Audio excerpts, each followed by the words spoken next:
Welcome. Thank you so much for joining us today right here on The Natural Nurse and Dr. Z.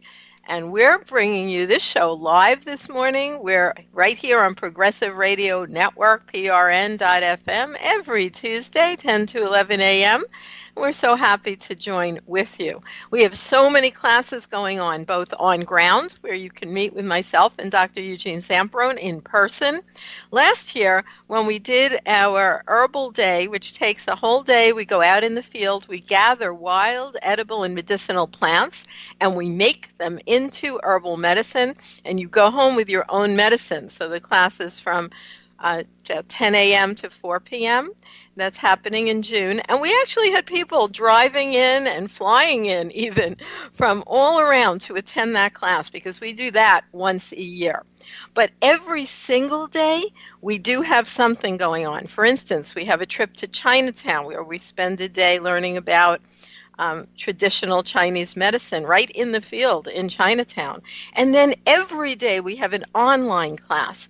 Many nurses, nutritionists, health professionals take our classes in career paths in natural health so that they learn how to incorporate things like herbs, homeopathics, reflexology, energy medicine, all kinds of natural techniques, and actually make it part of your, not only your own personal lifestyle, but your profession, what you are offering people. And non-licensed personnel also study with us and find that there's all kinds of paths to doing natural as part of your career. For instance, getting involved in the huge growing nutritional industry, or becoming a holistic esthetist. I just had several women go through and get their esthetist license, which is a very powerful license, and then choose to use all organic and natural skin therapeutics. So there are many paths. You can go to naturalnurse.com, click on classes, and you'll see the up-and-coming classes. And by the way, they have CE credits. Those are professional credits for anyone who is a nurse, nurse practitioner, massage therapist, acupuncturist, registered dietitian, a licensed clinical nutritionist, and you can take the class and you don't have to get the credit. So it's open to everyone. We'd love to hear from you. Today, we are so happy to have as our guest Dr. Dolores Fazzino. Dr. Fazzino is a nurse practitioner and an energy medicine specialist, and a distinguished pioneer bridging the world of spirituality and wellness with energy medicine. With over 40 years of experience in the healthcare industry, she has assisted with 10,000 surgical procedures and is a gifted energy healer and visionary. Dr. Fazzino believes healing is a multi-faceted process. She is the president of Spiritual Wellness for Life and the president of Recovering Healthcare. And she is also the founder of Concierge Surgical Coaching. She has written many books, and her latest book is Sensitive People's Manual to Thriving on Earth, What About Me? An Empaths, Intuitive, and Highly Sensitive People's Manual to Thriving on Earth. That's coming out soon. So thank you so much for being our guest today, Dr. Fazzino. Thank you so much. I appreciate being there, and my last name's Fazzino. Fazzino. Thank you for correcting me. Now, no worries. may I call you Dr. Dolores for our show? Absolutely. Please do. Now, could you tell me what the best, because I notice you have several websites, but what is the best one for our listeners to note? The best one would be the recoveringhealthcare.com. Excellent. And I'll be looking at that on and off during our show today. Now, you are actually a perfect example of what I was talking about, and that is a highly trained licensed professional who also incorporates natural in terms of spirituality and energy medicine. So how did that happen for you personally? Oh my gosh, I'm going to have to go back to my let's go back in early time. Years. Yep, I'm going have an hour. Oh, excellent. Well, thank you for asking me that, because I find that each one of us has like a pivotal point in our lives where we're on a certain path, and then all of a sudden something hit in it, we change our trajectory. And so for me, growing up, I've always been an empath, intuitive, and highly sensitive person to begin with, and my parents didn't know what to do with me, because I grew up in an environment where if you expressed your emotions or you were upset about something, the response was ignore it, it'll go away. And I'm like, it's not going away, and it's still here.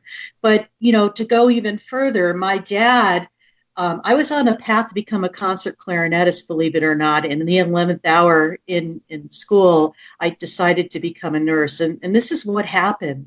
Back in the early 60s, or the mid 60s, I would guess, 1966, my dad had gone to a driving range and threw out his back and needed to have back surgery in 1966. Well, you don't think too much about the circumstances of 1966, but being in the hospital at that time was not a very good thing, because there was a lot of hospital-acquired infections that would happen, or sterility mechanisms, and the way that they sterilized surgical instruments was questionable when you look back in time, but they were doing the best they could at the time with what they had. Long story short, my father picked up a hospital-acquired infection during that surgery and was on his deathbed, basically, in the hospital. And it took him over 2 months to recover from that. So when he came home, he looked like a shell of a man that I remember. He was about 5'10", and before he went to the hospital, he was about 180 pounds. When he came home, he was like 126. I thought I was revisiting something from a concentration camp. It was scarier than you could believe, because being intuitive, I knew something was up, but I didn't have privy to a lot of, physical information of being in the hospital and seeing what's going on, because at that time they didn't let children in the hospital to see their parents. So thank God things have changed since then.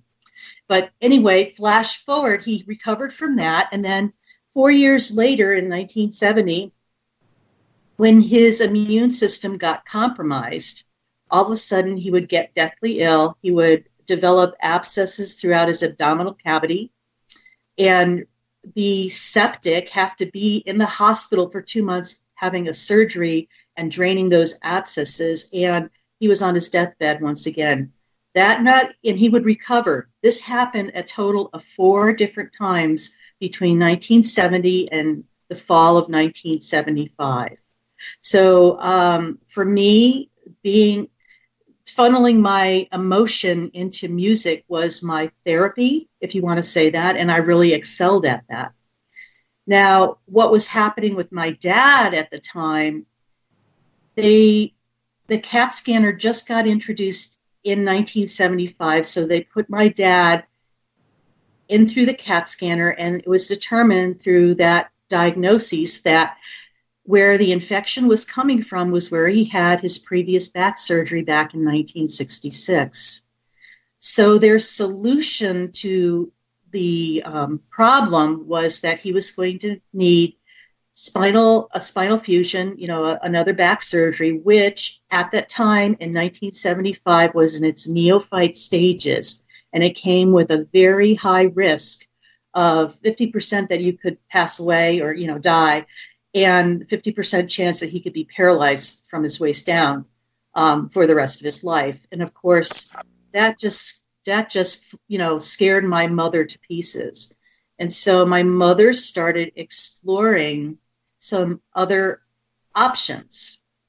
And she really, was looking and explored, and she actually came across a gentleman who was a spiritual healer, a faith healer, if you want to call that. And he was a minister, a Presbyterian minister from Cairo, Michigan. His name was Reverend Alex Holmes, and he had the gift of hands-on healing, and had been very instrumental in the healings of many, many people. He had, at the time that my mom connected with him, he was probably well into his practice, at least 20 to 30 years.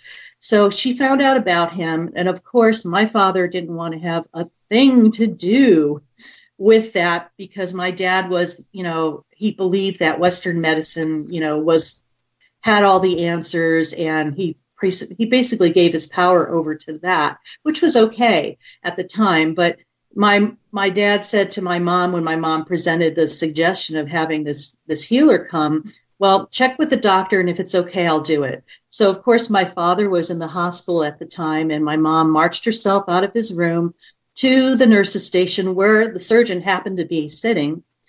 And, she went and talked to the surgeon, and she said to the surgeon, doctor, I'm thinking about having a spiritual healer come in to assist my husband. Would that be okay? And the doctor's writing without missing a beat, looks up at her and said, sure, that would be fine.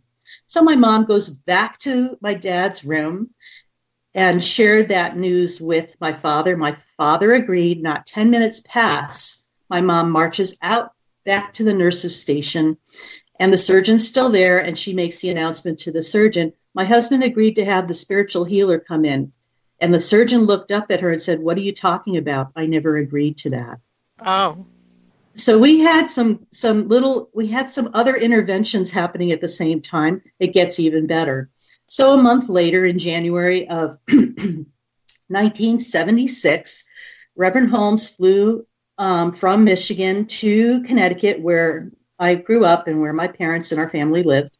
And, at that time, I believe I was 17. My brother was 16, my other sister 15, and the youngest one was 13. They waited for us to come home from school, and there was Reverend Holmes with my dad and mom and my two grandmothers.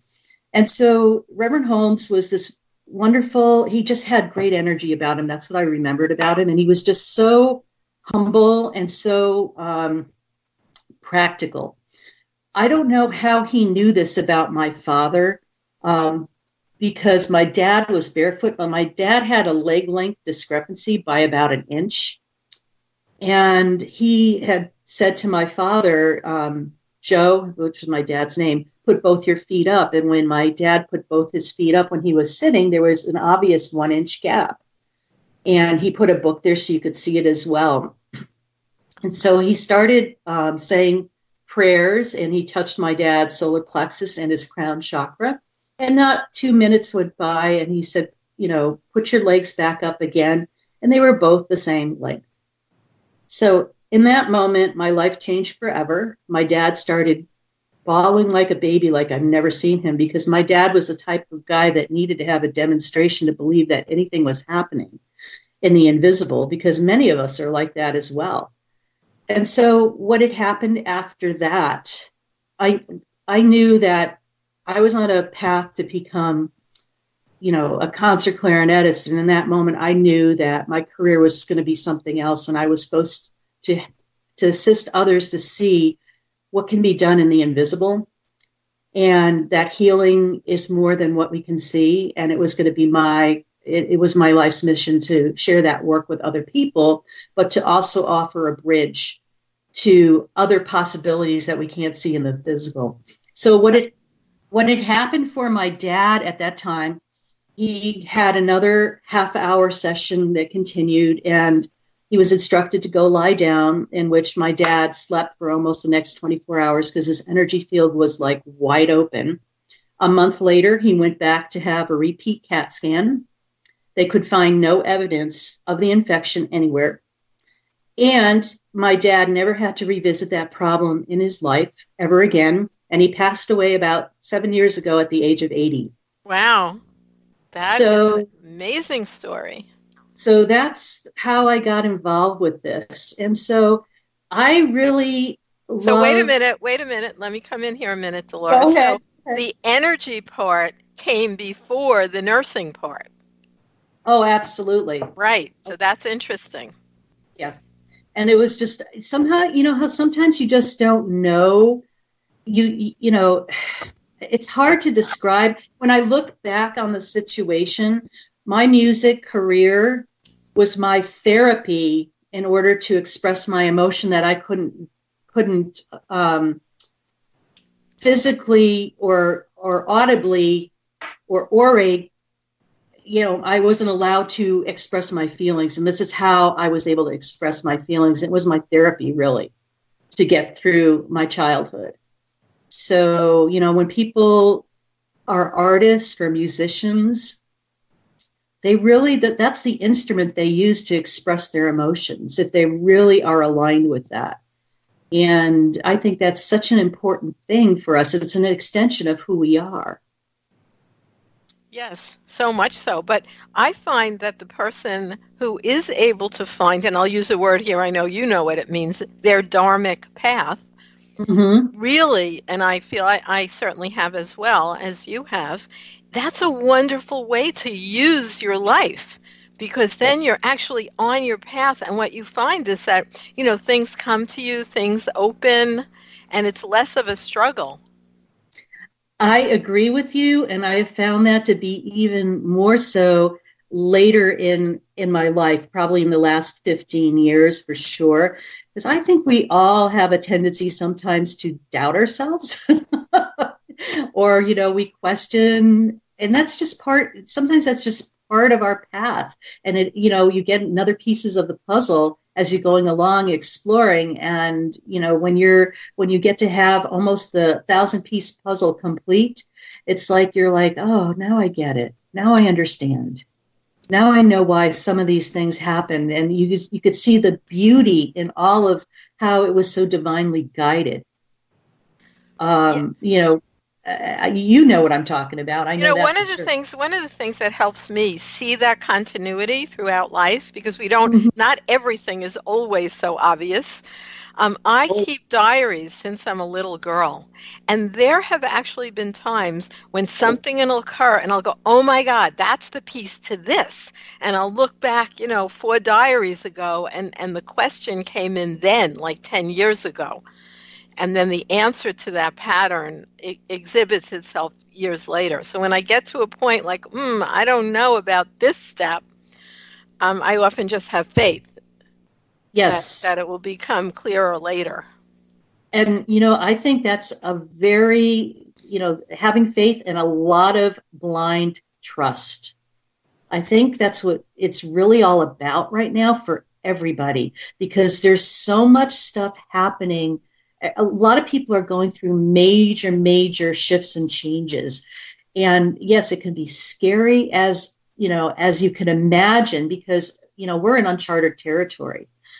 And sometimes when you know what you know, and you're not seeing the physical evidence yet of it, that's where it's really that there's that gap in the pathway sometimes. And, that faith and that unwielding faith and trust is that it's the etheric bridge that bridges that gap. So it's just, knowing that I always have this saying, the universe always has my back, and it does, because there's situations where I'm thinking like, okay, so what's next with this? And it's just like, I just have to know and believe that I will get the answer. And I do. And, it's been a lifelong mission of just learning to trust that inner wisdom and inner knowingness that we all have. But sometimes we doubt it because we pop out of our bodies into our heads thinking we have to figure it out. There's nothing to figure out. Universe will provide the next steps for you if you just, stay quiet and just know and trust. Well, we know how you became, let's say, in touch with your spiritual and energy messages through that specific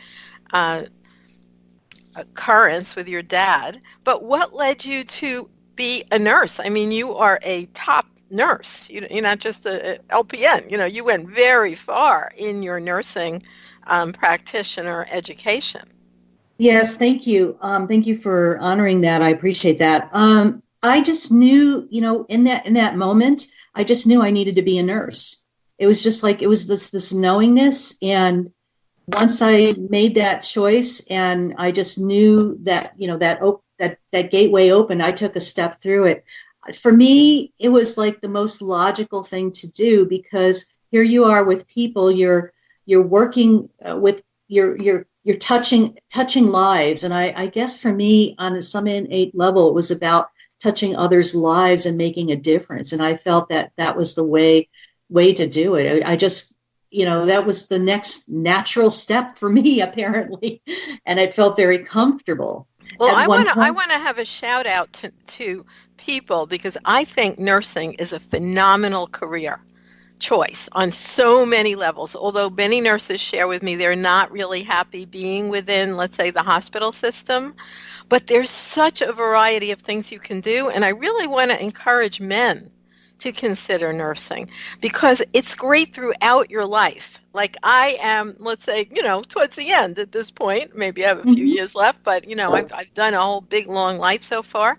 And nursing has been phenomenal during every part of it, as a young person, as a young mother, as through all the middle years. And I've done so many different things, and my focus is now really education. But you could work just part-time as a fill-in. You can do it full-time. There's just such a wide variety. And you are, now, when you were going through your education, you were already energetically aware, as I was. I was an herbalist long before I was a nurse, and I delivered 200 babies at home long before I was a nurse. I was a nurse midwife in the 60s. So, how did you, because young nurses ask me this, how did you get through the education when the education, I'm sure, was not focused on energy or even very much on healing? Well, I'm close to 60 now. And so looking back at it as an 18-year-old, back then, being just on the verge of that, it's like you knew what you needed to do. And we've always been in a society where it's about doing. You just did whatever you needed to do to get it done. And the energy stuff really started trickling in for me because I would be sitting in the audience and the professor would be at the lectern, and I could see colors around her. It was kind of funny. It was entertaining because, and of course, I couldn't say much of anything. You didn't share that, right? You didn't. I didn't share that because, back 40 years ago, if you shared stuff like that, you were on the cusp of woo-woo, and they would really, look at you like you had, 3 heads, maybe 3 eyes. Well, we do have 3 eyes, but, our psychic eye, but also our 2 eyes. But so, it's just like, it was a whole different time and place. So it's like you were kind of in the flow of what was going on at the time, and you just did what you needed to do. And we, flash forward 40 years, we didn't know what we know now 40 years ago about a lot of different things as far as quantum physics and energy and stuff and manipulating time. I mean, this is just phenomenal stuff that are little tools that you could use to, increase your awareness, but also to allow yourself to move in the direction that you need. So in my educational pursuits, going through my bachelor's back in 77 to 81, it was a whole different time and place. And, getting a bachelor's degree in nursing in the 70s and 80s was like the new thing, because at that time we had diploma nurses that were hospital based, but they also had, 2-year programs as well. Growing up on the East Coast, I went to Widener University for my undergraduate nursing degree, and it was like one of the top schools in the Middle Atlantic states for nursing and for a 4-year nursing program. So they were still, at that time they were anticipating that the BSN was going to be the entry into practice, and we're still 40 years later, it's still questionable whether it is the entry into practice or whatever. So nursing's kind of funny that way. But, I decided that, that's what I wanted to do. And then shortly after that, I stayed in Philadelphia and worked at Pennsylvania Hospital and Children's Hospital, CHOP of Philadelphia, which was a phenomenal place to learn about, lots of different things. And I always relished the fact that when in nursing, it's like you could really paint your own picture of what you wanted to do and what you wanted to study. And, I had family members that thought that I was kind of on the crazy side because I would be changing jobs every 2 to 3 years. And they said, you need to stay in one place. I said, no, I don't. I said, I'm gathering information and ideas and experiences that if I stayed in one place, it would have stagnated me, I'm sure. So I want you to hold that thought, Dr. Dolores, because we're going to take a little break right here on Progressive Radio Network. And when we come back, let's delve deeply into all the things that you have written about spiritual wellness for life, what's coming up in your new book, and also your 54 tips to maneuver through the healthcare system, which is vital right now. So thank you so much for being our guest. And listeners, we will be right back with more right here on The Natural Nurse and Dr. Z.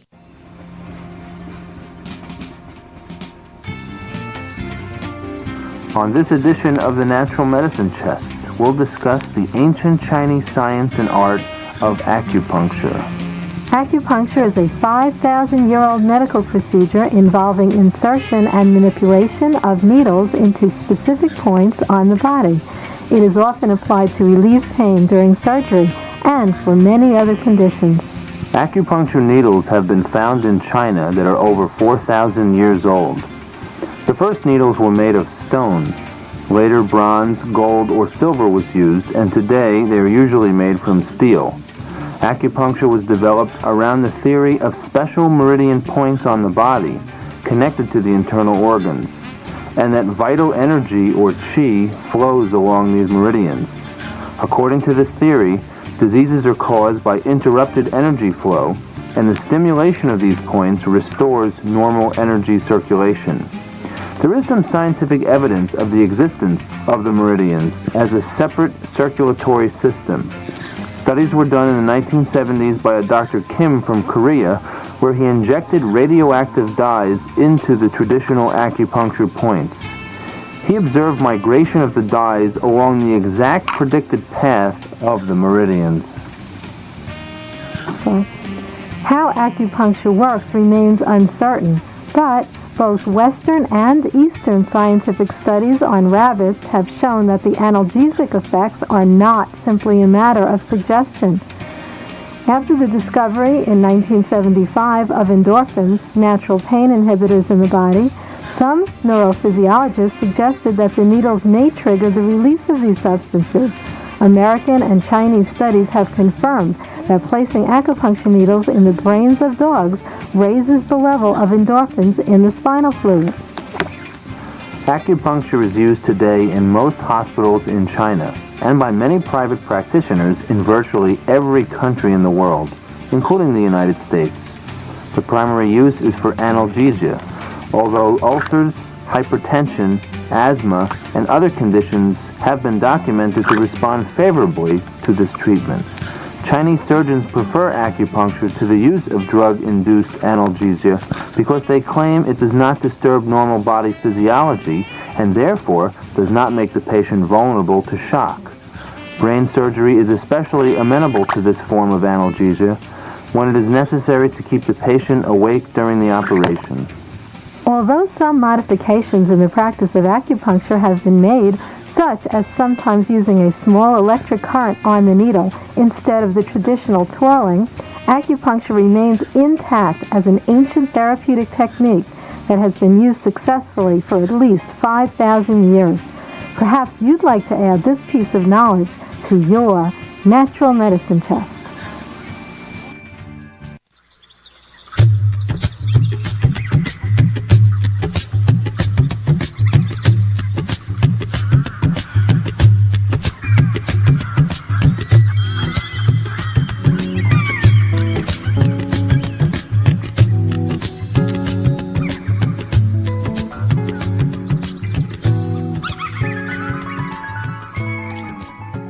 Welcome back. Thank you so much for joining us right here on The Natural Nurse and Dr. Z. You can always find us at naturalnurse.com. Check out calendar to see all the up-and-coming classes. They are on ground and online, so wherever you are, you can certainly join us. Our guest today is Dr. Dolores Fazzino, I hope I pronounced that right this time, nurse practitioner and energy medicine specialist. Welcome back, Dr. Dolores. Can you tell us what a DNP is? I know that's one of your many degrees. Oh, absolutely. Thank you. DNP is a doctorate of nursing practice. It is actually the end degree for an advanced practice nurse.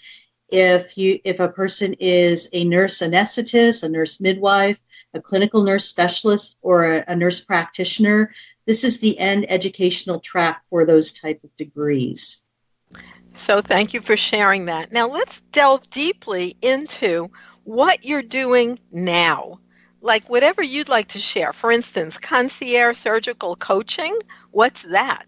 And which of your many books would you love to discuss further?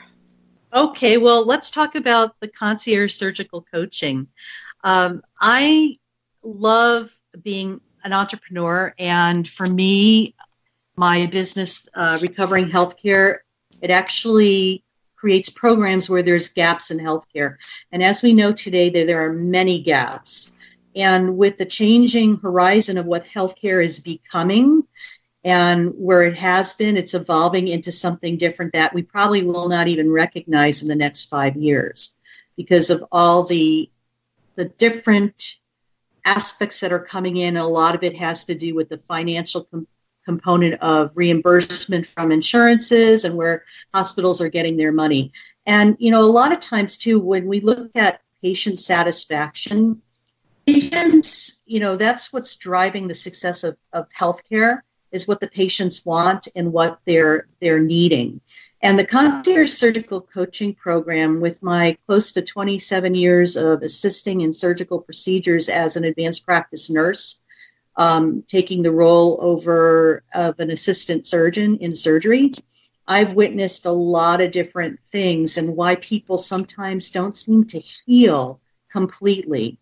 Surgery is great and it's phenomenal, and a lot of our healthcare providers, especially the surgeons, are extremely talented. Yet I believe that Western medicine doesn't look at the underlying issues that have contributed to that physical state that a person's in. And I'm going to go into a little detail here. Sometimes we have a disconnection within ourselves from our physical body and our brain. And it's also that inner knowingness that we know, that gut feeling we have. So how many times do we ignore that? But it's like that's talking to us all the time. That's one aspect. Another aspect is the emotional part, where a lot of times, like I shared earlier in our conversation, emotions sometimes are not experienced and they get trapped. Emotions are energy that needs to be experienced. It's like if you imagine that there's a pocket of a bubble of energy, that's an emotion. When you express that, it kind of dissipates and comes to neutrality. When you ignore it, suppress it, put it on the shelf to deal with later, it's a stored bubble that goes into your energy field. And when your energy field gets full of those, it just goes into the physical and creates problems. So we look at trapped emotions that have never been expressed, but also that are hidden in your heart wall.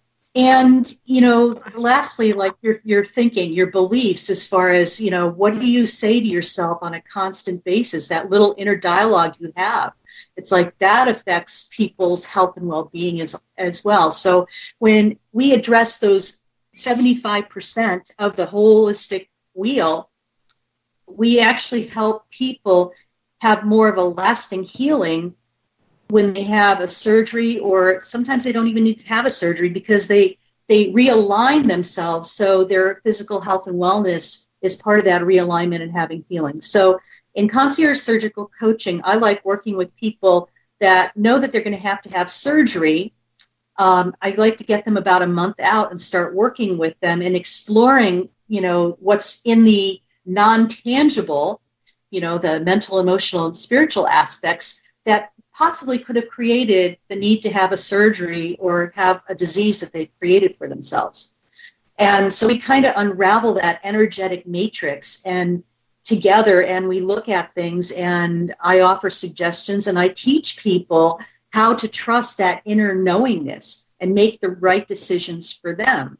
It's not about doing it for them. It's giving them possibilities and asking them what feels right for you, and teaching them how to feel and trust their emotions and their intuition.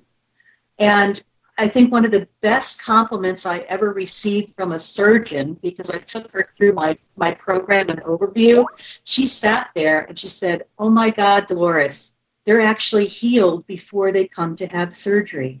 I said, "Ding, ding, ding, bingo, you got it." She got it. So she's one of my biggest promoters as far as doing this. And people have had amazing results after, because, in preparing for surgery, yes, it's a big deal. When you're on the operating room table and you're anesthetized, you are handing over your beingness to those in the room with you.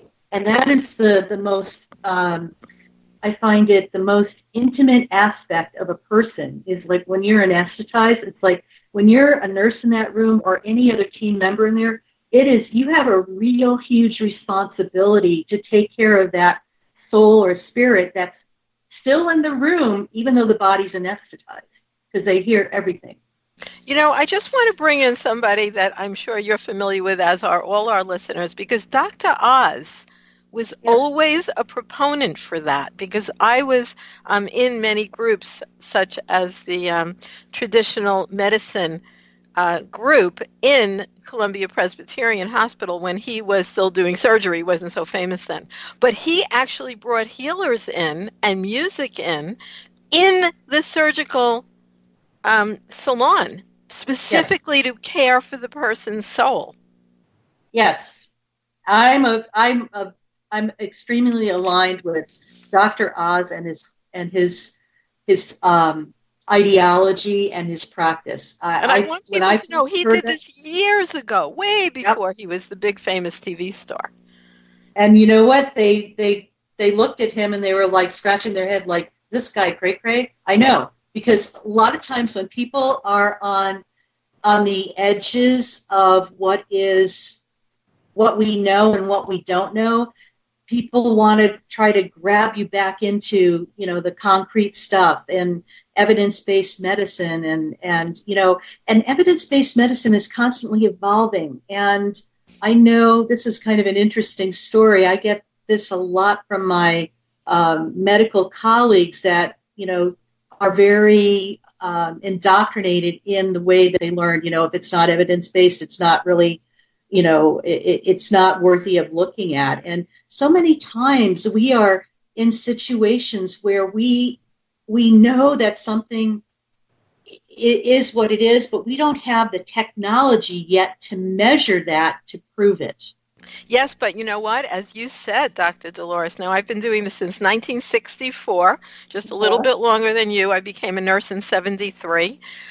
So even now, the things that are evidence-based, even what you're talking about, like Dr. Larry Dossey's, who's a famous MD and that I'm sure you're familiar with, he did a lot of really well-done evidence-based studies that were published on, let's say, prayer as a form of energy medicine with measurable better outcomes. So a lot of the evidence is there.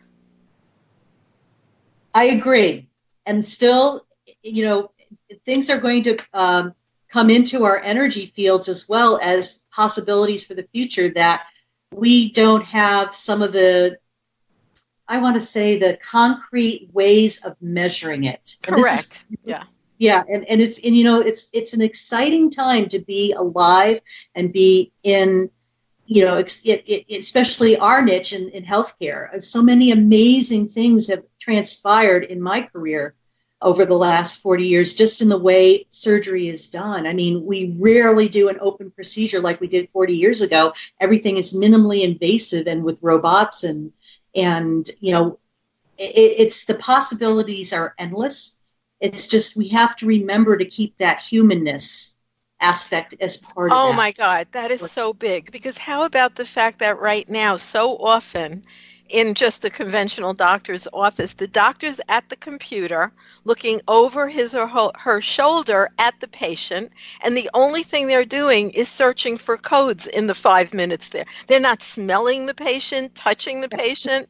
They're actually looking for codes on the computer and glancing at the patient. I mean, this is reality, unfortunately, over their shoulder. That's horrendous. It's horrible. And that's what it has come to. And, I'm not, a proponent of that, believe me, but as an observer and what I've seen transpire in healthcare, it's just like the regulations by insurance companies and the state and federal government mandate that, unfortunately. And they try to have everybody in a standardized procedure. And going back to the holistic approach to health and healing, that's great if everybody had the same experiences in their mental, emotional, and spiritual life. You cannot even physical, for that matter. Well, there you go. And so, my big thing is that I believe everybody's an individual. They come with their own energetic matrix of, their lifetime, basically, that has created things for themselves. We're amazing manifestors as human beings. We have free will. We get to choose. And people sometimes say, well, we don't have free will. Oh, yes, you do. You are born with a hand of cards to play in your lifetime. And some of those situations may be so horrendous. And you're thinking to myself, I signed up for this? Really? But the beauty of it is that we have free will to choose how we're going to deal with this and what we're going to do with our lives. Because we've seen many amazing people who, there's a couple of speakers that are on the circuit that have no limbs, but they're amazing motivational speakers. So, it's interesting to watch and see how people, work with what they have. And, yes, becoming a victim to something is a choice, or you could do something with it. That's a choice. So we all have free will and choice in our world. And it's like, what are you going to do? And how are you going to make a difference here on earth to others? Yeah, that's always been my guiding light as well. And, that's an interesting concept about how much free will we have versus things that are sort of, destiny. That's a big conversation. It is. For another time, probably. Yeah, it is. But, you've written so many books. But what we'll do is we'll take a little break right now. That'll be our last break. And then we'll go into any one of these wonderful books. I know you have one coming up.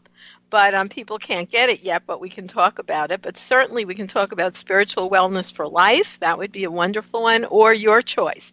So we will be right back with more right here on The Natural Nurse and Dr. Z.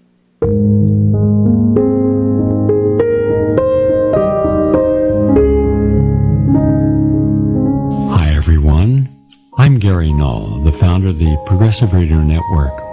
Today we have more than 80 producers bringing forth the most progressive and most liberating information, the kind of information you do not regularly hear on any of the mainstream or alternative media. You can help us now. Up to this point, I have virtually supported the Progressive Radio Network, all of its expenses and payroll, myself.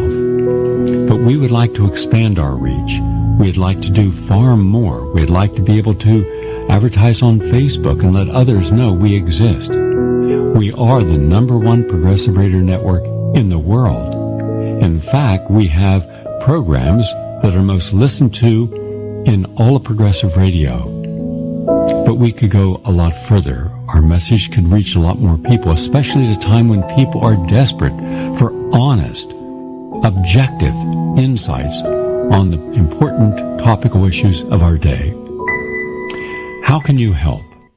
It's simple. Go to prn.fm, go to our main page. In the upper right-hand corner, you'll see a little button, Support Now. And then whatever you can contribute on a monthly basis will make a big difference. It will help get the message out. It will help inform more people, will give them more choices. This is where you'll hear in the independent candidates and the people looking to challenge the corruption in government and industries. But we need to get our reach out further. So please, whatever you can afford on a monthly basis, and there's some suggestions there, and it'll be automatic. All right? Thank you very much for continuing to help us help you and the rest of the world on these important issues.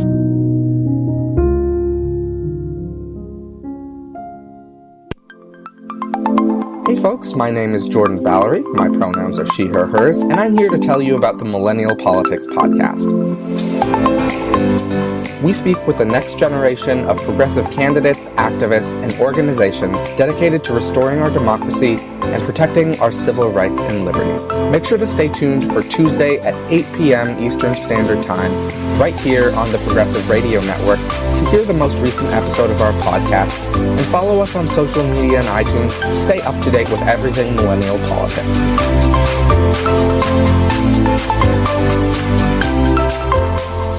You are listening to PRN, Progressive Radio Network.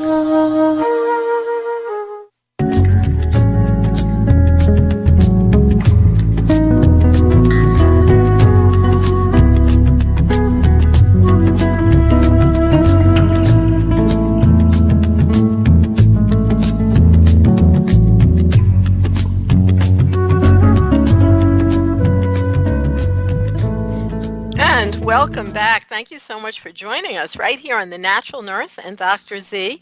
We're having a wonderful conversation with our guest, Dr. Dolores Fazzino. You can find her at recoveringhealthcare.com. That's recoveringhealthcare.com. Even looking at her website is healing.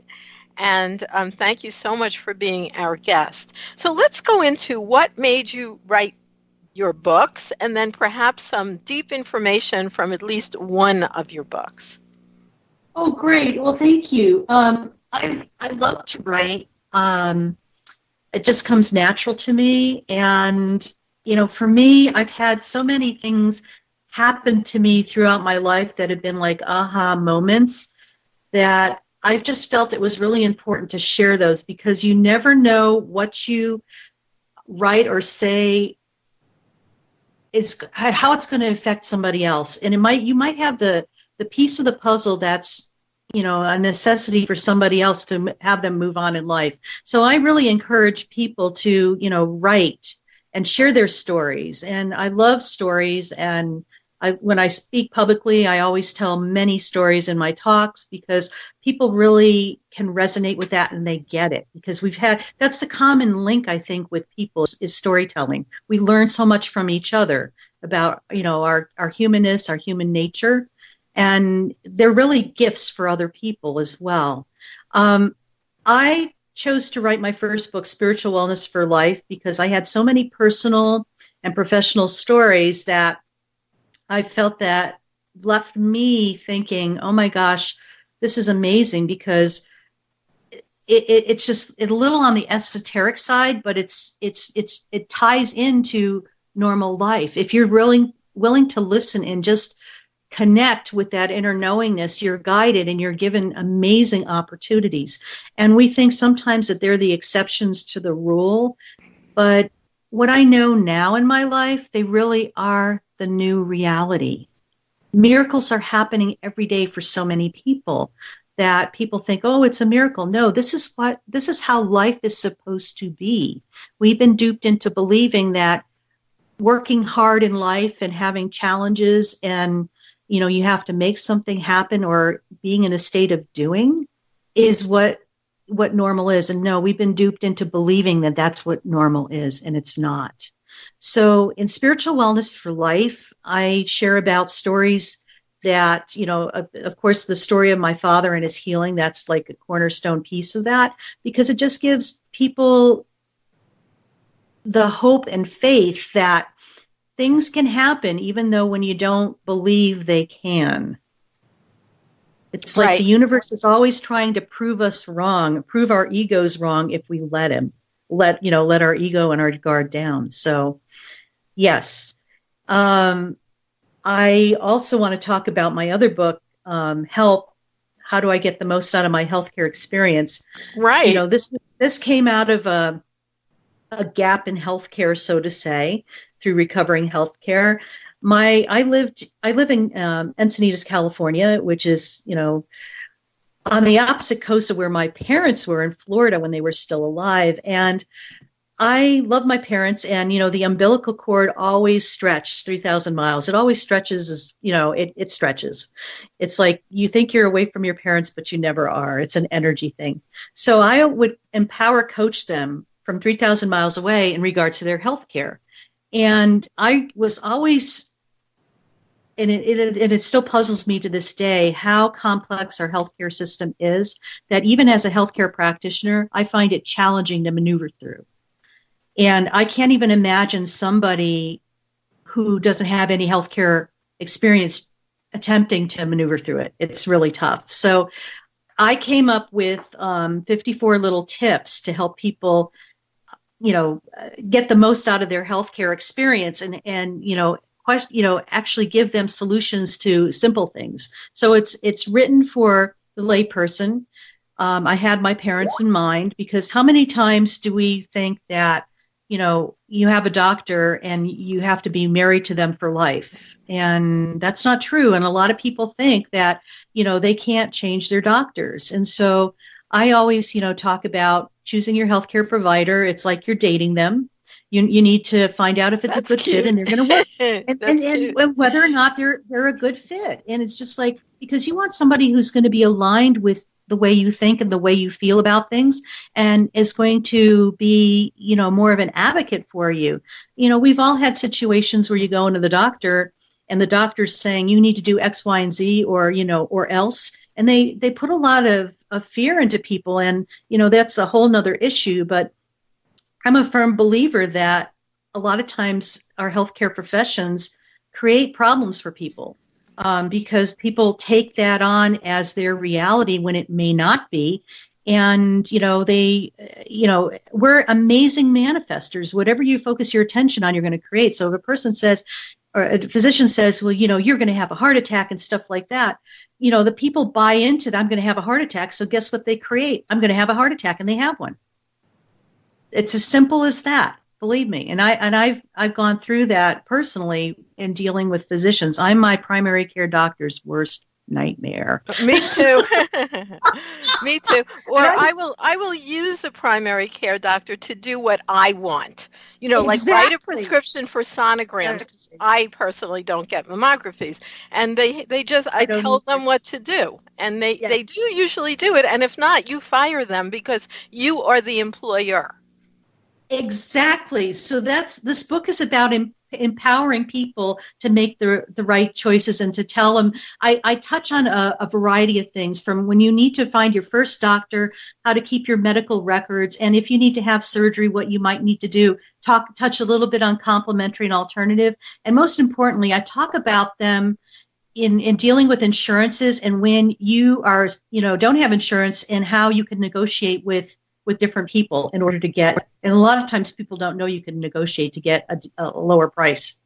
So I teach them all of that in this book. And there's little videos that are embedded in that. So if you link onto, the link on the bottom, you could get more information about specific topics. So that is, I call it my resource book. And it really helps people, especially if there's nobody in your family that's in healthcare, because you're really a sitting duck.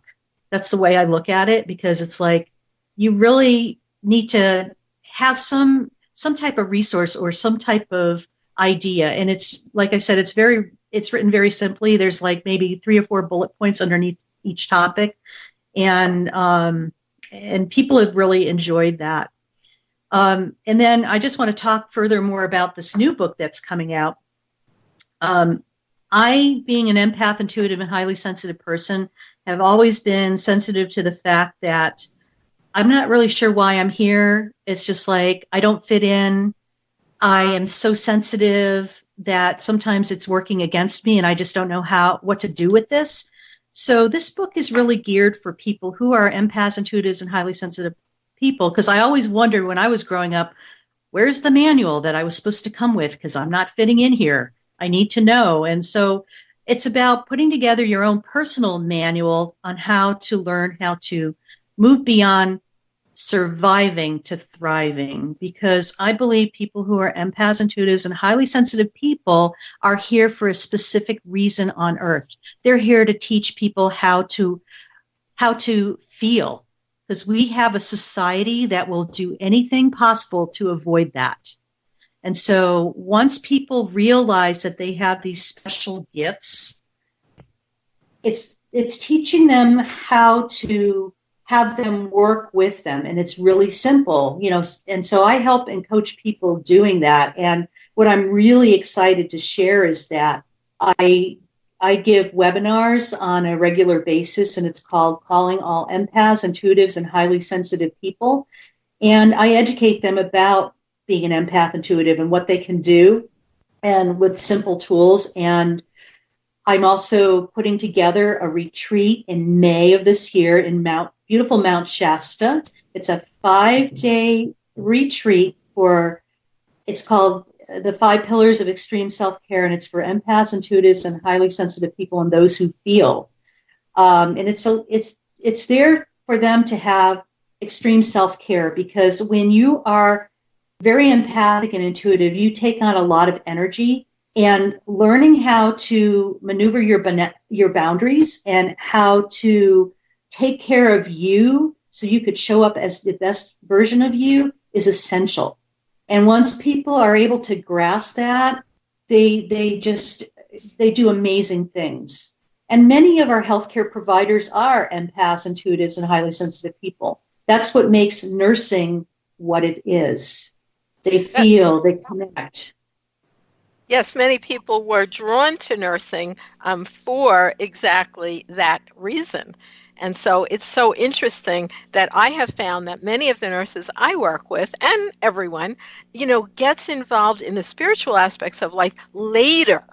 And you are unique in that actually you were there first, and then you chose nursing as a professional career, and get to the point that you have gotten to, we know for sure, you had to kind of turn off that spiritual focus to focus on giving them the answers they wanted, even if you on a spiritual level did not always agree with them, in order to have the facility of the high level of degrees and influence that you're able to have through having those degrees. I tell a lot of young nurses that, because they get frustrated and want to leave when the training does not involve recognizing those higher spiritual principles.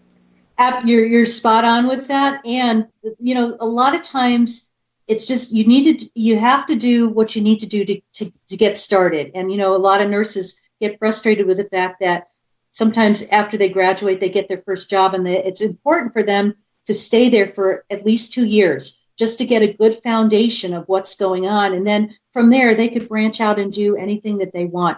Get that foundational experience. You'll never regret that. So much. That's going to be essential. It's so essential. And they're just, good I tell people to just suck it up for a little bit. It'll be worth it. I say the same thing. So, It's just Dr. Dolores, we're actually at the end of our time together. So I would like you to give our audience parting words, and also your website and best way to connect with you. Absolutely. Well, first of all, thank you for being here. And, I think the best thing that I could tell people is just keep moving forward. The universe has your back in more ways than you can imagine. Just learn how to trust that inner knowingness. That will never lead you astray. It'll get you to your next steps. And the best way to get in touch with me is through my website, and the email address is info@recoveringhealthcare.com. And if you're interested in coming to the Mount Shasta retreat, May 15th to the 20th, there is my website for that, and it's event.recoveringhealthcare.com, and I invite you to come and explore. And, just be your shining self. Each one of you is a light that just shines a beacon for others to offer hope and inspiration, and just continue shining your light. Thank you so much, Dr. Dolores Fazzino, and thank you for listening. Thank you, listeners, and on behalf of myself, Ellen Kamai, the natural nurse, and Dr. Eugene Zamprone, stay healthy, and we're wishing you the best. Stay healthy.